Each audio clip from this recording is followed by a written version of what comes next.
Good morning, students. In yesterday's class, I explained some problems from exercise 12b, and there I explained how to solve the problems by using the formula a plus b whole cube and a minus b whole cube beta. In today's class, I am going to solve some problems from exercise 12c, and these types of problems are very important for your examinations. Now, what is given in the question, because I am going to solve question number 1 from exercise 12c. It is given in the question a plus b equal to 5, ab equal to 6, and you have to find out the value of a square plus b square. Now, whenever you are going to find the value of a square plus b square, you have to find the values from the given values. So, here you know a plus b equal to 5 given better. You have to find out the square. When this type of problems will come, if the value is given in single power and you have to find out the square, so both sides you square it. So I have written it here by squaring both sides. Because it is an equation left hand side and right hand side, if you multiply by the same number or divide by the same number, the value of the equation never change. So these both sides are squaring. And when you square it, the left side comes in the form of a plus b whole square formula beta.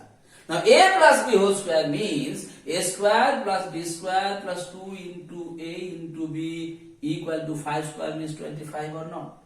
Now, here a square plus b square you got. Now, ab, the value of ab is given in the question 6. So, here I put the value of ab. You can write in the bracket here beta so that you will not have any confusion. If you write here by putting the value of ab.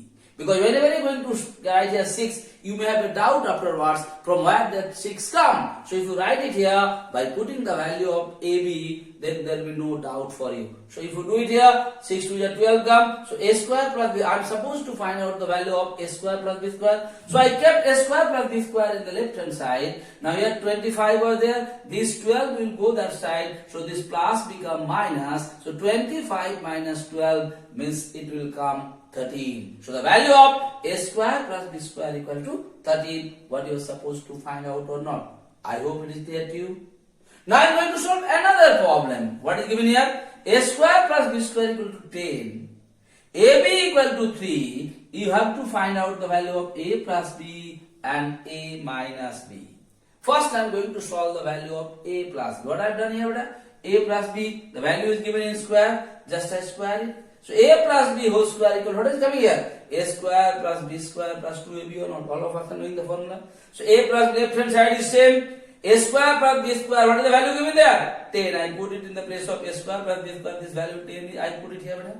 Now here 2 into ab means what? 3. So 10 plus 6, 16 comes. So a plus b whole square equal to 16. I got the value of a plus b whole square. But the question said you are supposed to find out the value of only a plus b or not. So if you know the value of square and if you want to only find the value of one only a plus b, you are supposed to write the square root of 16 or not.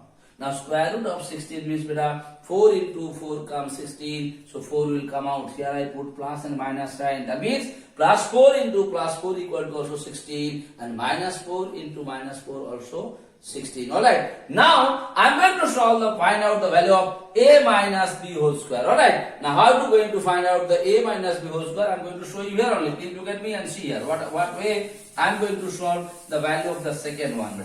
Okay. What is second? A minus b. So you just write here a minus b whole square equal to the formula? A square plus b square minus 2ab. All of us are knowing. Here, right here AB given that my right is square. Here A minus B. So I have written it square. So here again left hand side same thing. A minus B whole square equal to A square plus B square. What is the value? 10.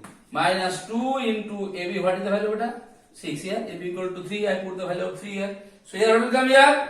A minus B whole square equal to 10 minus 6. Therefore, a minus b whole square equal to 4.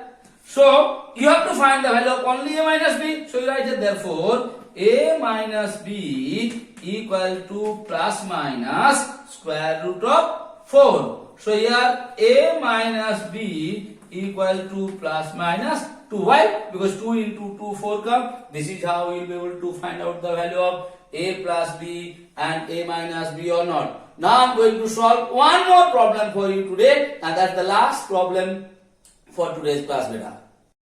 Now I am going to solve one more problems. What is given there, beta? A minus 1 by a equal to 4 given there, and you are supposed to find out a square plus 1 by a square. That means the value is given in power of 1, you have to find the value in the power of 2. So what I have done in this particular equation, both sides I square it. And if you square this, that is coming in the form of a minus b whole square.